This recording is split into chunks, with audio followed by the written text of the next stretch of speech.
ଆସରେ ଆସ ହେଲା ସକାଳ ଖାଇଯିବା ପଖାଳ ବାରିହାପୁରରେ ଦଉଚି ହୋଟେଲ ବିଶ୍ୱାଳ ଯୋଉ ଓଭରବ୍ରିଜ ସାଇଡରେ ଟ୍ରକ ଗାଡି ଥିବ ମାଳ ମାଳ ସେଇଟା ଜାଣିବ ଅରିଜିନାଲ ବିଶ୍ୱାଳ ସିଧାସଳଖ ଆମେ ଗଲୁ ଭିତରକୁ ଦେଖା ହେଲେ ଆମକୁ ସାନ ବିଶ୍ୱାଳ କହିଲୁ ଖାଇବାକୁ ଦିଅ ପଖାଳ ଭିତରେ ଯାଇକି ବସା ବସି କଲୁ ଭାଇ ଆମର ଆଣିଦେଲେ କଣ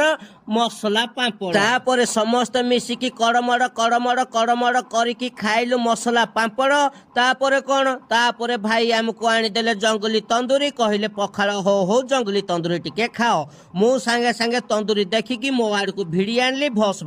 ଭାସ ଖାଇ ଚାଲିଲି ମତେ ଦେଖିକି ସାଙ୍ଗେ ସାଙ୍ଗେ ଜନସିନା ଖାଇଲା ତାପରେ ପରେ କିଉଟୁ ମୁଣ୍ଡା ଖାଇଲା ତାପରେ ଆମ ପଖାଳ ଆଇଲା ପଖାଳ ଆଇଲା ତା ସାଙ୍ଗେ କିନ୍ତୁ 10-15 ପ୍ରକାର ଆଇଟମ ଆଇଲା ଚୁନା ମାଛ ଟିକେ ବଡିଚୁରା ଟିକେ ବାଇଗଣ ଭଜା ଟିକେ ଶାଗ ଟିକେ କଖାରୁ ଫୁଲ ଟିକେ ଆମ୍ବ ଚଟଣି ଟିକେ ସାଙ୍ଗେ ସାଙ୍ଗେ ମୁଇଁ ଦେଖିକିନି ଲୋଭରେ ଏଥିରୁ ଟିକେ ଖାଇଲି ସେଥିରୁ ଟିକେ ଖାଇଲି ଏଥିରୁ ଟିକେ ଖାଇଲି ସେଥିରୁ ଟିକେ ଖାଇଲି ସବୁ ଆଡୁ ଖାଇ ପିଇକି ହେଲି ପୁରା ଝାଳ ନାଳ ବାହାରକୁ ଆସିଲା ବେଳେ ଦେଖା ହେଲେ ବଡ ବିଶାଳ ଆଜ୍ଞା ନମସ୍କାର ତାପରେ ଦେଖା ହେଲେ ହାଡ କେଙ୍କାଳ ଏଇ ଏଇ ଏଇ ଏଇ ଟୁଁ ଟୁଁ ଏଇ ଏଇ ଏଇ ଏଇ